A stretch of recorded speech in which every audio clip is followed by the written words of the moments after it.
Hello everyone, वेगळी healthy आणि झटपट बनणारी रेसिपी हवी आहे तर बघा आजचा व्हेज सोया पुलाव। मी इथे कोलम तांदूळ 3 ते 4 वेळा पाण्याने स्वच्छ धुवून घेतलेत, तसेच बाजूला सोयाबीन पाण्यात भिजत ठेवलेत।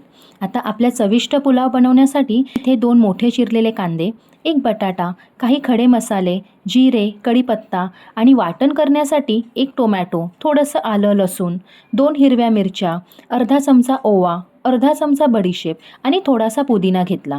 आता यांची छान पेस्ट तयार करून घेऊयात। भाज्यांमध्ये गाजर, फरसबी, फ्लावर, हिरवे वाटाणे, गार्निशिंगसाठी कोथिंबीर बारीक करून घेतली। आता मी पुलाव कुकरमध्ये न करता टोपामध्ये करते, कारण मला कुकरचा राईस कधीच जमला नाहीये। असो, टोपात तेल टाकून त्यात खडे मसाले, कांदा, सोयाबीन आणि कढीपत्ता छान ब्राऊन कलर होईपर्यंत परतून घ्यायचा। आता आपण तयार केलेली पेस्ट टाकून भाज्या ॲड करायच्या आणि छान असं यांनाही परतून घ्यायचं। त्यानंतर आपले घरगुती मसाले आणि मीठ ॲड करून थोडंसं पाणी टाकायचं। मी इथे 1 चमचा हळद, 1 चमचा घरगुती तिखट मसाला आणि 2 चमचे मीठ ॲड केलं आहे। आता झाकण ठेवून यांना 5 मिनिटे तरी शिजून द्यायचं।